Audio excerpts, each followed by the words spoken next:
الحمدللہ وحدہ لا شریک لہ والصلاة والسلام علی من لا نبی بعدہ وعلی آلہ واصحابہ الذین اوفوا عہدہ اما بعد۔ ای مرکز کے تحت علم دین کورس اور عالم اور عالمہ کورس میں ایک کتاب پڑھائی جاتی ہے، اسلامی عقائد۔ اس کا آج سبق نمبر 2 چل رہا ہے۔ اللہ تعالیٰ سے متعلق عقائد۔ نمبر 1، عقیدہ۔ اللہ تعالیٰ اپنی ذات، صفات اور اسماء میں یکتا ہے۔ ایک ہے یہ کہنا کہ اللہ تعالیٰ اپنی ذات، صفات، اسماء میں اکیلا ہے، یہ بھی ٹھیک ہے، لیکن ہم نے تعبیر اختیار کی ہے کہ اللہ تعالیٰ اپنی ذات، صفات اور اسماء میں یکتا ہے۔ یکتا کا معنی اللہ کی صفت ہے علیم۔ علیم اور بھی ہیں، اللہ جیسا کوئی نہیں۔ سمیع، سننے والا، بندہ بھی سنتا ہے مگر اللہ جیسا نہیں۔ اللہ اپنی صفت سمیع اور علیم میں یکتا ہے، یعنی بندہ قریب سے سنے گا، دور سے نہیں۔ اللہ تعالیٰ کے قریب اور دور کا فرق نہیں ہے۔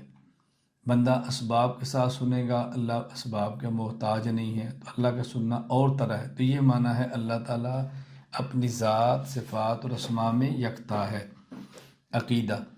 اللہ تعالیٰ نہ تو کسی کے باپ ہیں نہ کسی کے بیٹے ہیں۔ اللہ تعالیٰ نہ کسی سے پیدا ہوئے ہیں، نہ اللہ تعالیٰ سے کوئی پیدا ہوا ہے، نہ ہی اللہ تعالیٰ سے کوئی پیدا ہوگا۔ اولاد یا ماں باپ تو اس کو چاہیے جو محتاج ہو۔ اللہ تو محتاج نہیں ہے کہ ان کو والدین یا اولاد کی ضرورت ہو۔ عقیدہ۔ اللہ تعالیٰ بغیر جسم، بغیر جہت اور بغیر مکان کے موجود ہے۔ اللہ تعالیٰ موجود ہیں لیکن موجود ہونے میں جسم کے محتاج نہیں، موجود ہونے میں کسی جہت کے محتاج نہیں کہ صرف اوپر ہوں یا نیچے ہوں یا دائیں ہوں یا بائیں ہوں یا آگے ہوں یا پیچھے ہوں۔ اسی طرح اللہ تعالیٰ موجود ہونے میں کسی خاص مکان کے محتاج نہیں ہیں کہ اللہ تعالیٰ فلاں مکان میں تو ہیں لیکن فلاں میں نہیں ہیں۔ عقیدہ۔ اللہ تعالیٰ اپنے موجود ہونے میں کسی مکان اور جگہ کے محتاج نہیں۔ اللہ تعالیٰ موجود ہیں لیکن ایسا نہیں کہ اللہ تعالیٰ عرش پر ہیں، عرش نہیں ہوگا تو اللہ نہیں ہوں گے۔ اللہ زمین پر ہیں، زمین نہیں ہوگی تو اللہ نہیں ہوں گے۔ اللہ تعالیٰ ہیں لیکن کسی مکان اور جگہ کے محتاج نہیں ہیں۔ عقیدہ۔ اللہ تعالیٰ ہر وقت ہر جگہ موجود ہیں۔ ہر وقت موجود ہیں یہ تو سمجھ آسانی سے آتی ہے۔ ہر جگہ موجود ہونے کا معنی یہ ہے کہ جب جگہ نہیں تھی اللہ تب بھی تھے، اب جگہ ہے اللہ تب بھی ہیں، جب جگہ نہیں ہوں گی اللہ تب بھی ہوں گے۔ مکانات نہیں تھے اللہ تعالیٰ تب بھی تھے، مکانات ہیں اللہ تعالیٰ تب بھی ہیں، مکانات نہیں ہوں گے اللہ تعالیٰ تب بھی ہوں گے۔ تو ہر جگہ موجود ہونے کا معنی یہ ہے۔ عقیدہ۔ اللہ تعالیٰ جہات ستہ، فوق یعنی اوپر، تحت یعنی نیچے، یمین یعنی دائیں، شمال یعنی بائیں، قدام یعنی آگے، خلف یعنی پیچھے کو محیط ہے۔ جہات، جہت کی جمع ہے، ستہ 6 کو کہتے ہیں، تو یہ جہات اور اطراف 7 ہیں۔ جہت کہتے ہیں طرف کو، آگے پیچھے، دائیں بائیں، اوپر اور نیچے۔ اللہ تعالیٰ تمام جہات کو محیط ہیں، یعنی کوئی بھی ایسی جگہ نہیں جو اللہ تعالیٰ کے احاطے میں نہ ہو اور اللہ تعالیٰ کی دسترس سے باہر ہو۔ عقیدہ۔ اللہ تعالیٰ موجود ہونے میں جسم کے محتاج نہیں۔ جسم وہ ہوتا ہے جو 2 یا 2 سے زائد مل کر بنے، اور 2 یا 2 سے زائد سے مل کر وہ بنتا ہے جو پہلے سے نہ ہو۔ اللہ تعالیٰ تو ہمیشہ سے ہیں، اس لیے اللہ تعالیٰ 2 چیزوں سے مل کر نہیں بنے، تو 2 چیزوں سے مل کر جو بنے وہ جسم ہوتا ہے۔ تو اللہ تعالیٰ تو ایسا ہے ہی نہیں، قدیم ہے، ہمیشہ سے ہے، اس لیے اللہ تعالیٰ جسم کے محتاج نہیں ہیں۔ عقیدہ۔ اللہ تعالیٰ جسم اور جسم کے اعضاء سے پاک ہیں۔ جب اللہ تعالیٰ جسم سے پاک ہیں تو جسم کے اعضاء سے بھی پاک ہیں۔ اعضاء جمع عضون کی، اور جب عضو ہی نہیں ہے، عضون کا معنی ہوتا ہے حصہ، تو جب اعضاء ہوں گے تو اس کا معنی اللہ کے کئی آپ اجزاء بنائیں گے، حصے بنائیں گے، تقسیم کریں گے، تو اللہ تو تقسیم نہیں ہونے والی چیز، اس لیے اللہ تعالیٰ جسم اور جسم کے اعضاء سے پاک ہیں۔ عقیدہ: اللہ تعالیٰ بولنے کے لیے زبان، سننے کے لیے کان اور دیکھنے کے لیے آنکھ کے محتاج نہیں۔ یہ تین چیزیں بطور مثال کے ہیں۔ اب اللہ تعالیٰ بولنے میں زبان کے محتاج نہیں، دیکھنے میں آنکھ کے محتاج نہیں، سننے میں کان کے محتاج نہیں، تو اس کا معنی کہ سوچنے میں، سمجھنے میں دماغ کے محتاج نہیں، زندہ رہنے میں دل کے محتاج نہیں۔ اللہ تعالیٰ ان تمام چیزوں سے پاک ہے۔ یہ مخلوق کی چیزیں ہیں، خالق کو ان سے کیا تعلق۔ عقیدہ: اللہ تعالیٰ حرکت اور سکون سے پاک ہیں، یعنی اللہ تعالیٰ کو متحرک یا ساکن نہیں کہہ سکتے۔ دیکھیں، متحرک وہ ہوتا ہے جو کبھی ایک جگہ پر ہو، کبھی دوسری جگہ پر ہو، اور کبھی ایک جگہ کبھی دوسری جگہ۔ یہ وہی ہوتا ہے نا جس کا جسم ہو۔ جب اللہ تعالیٰ کا جسم ہی نہیں تو کبھی ایک جگہ کبھی دوسری جگہ کیوں ہوں گے؟ تو متحرک بھی نہیں ہوں گے، اور ساکن بھی نہیں ہے۔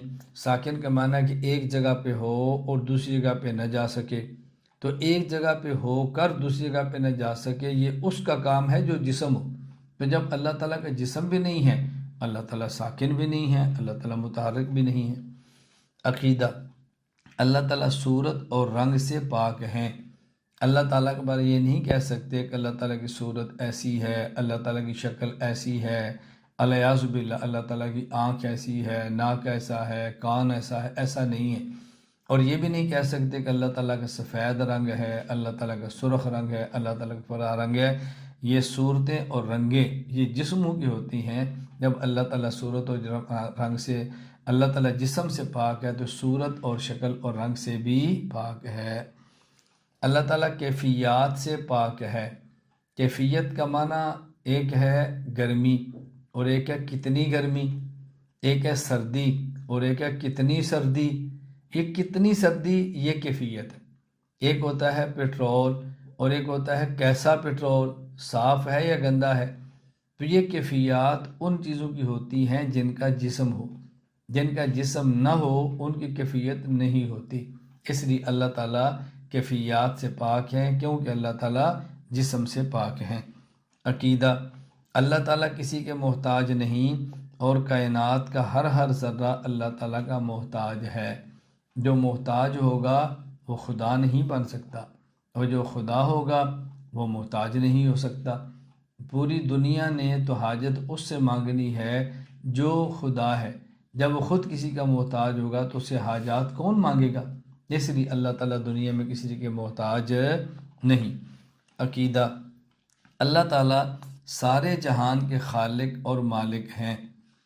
سارے جہان میں کوئی ایک چیز بھی ایسی نہیں کہ جس کو اللہ نے پیدا نہ کیا ہو، اور ایسا بھی نہیں کہ پیدا کرنے کے بعد اللہ نے اپنے اختیار ختم کر دیا ہو۔ اللہ خالق بھی ہیں اور مالک بھی ہیں۔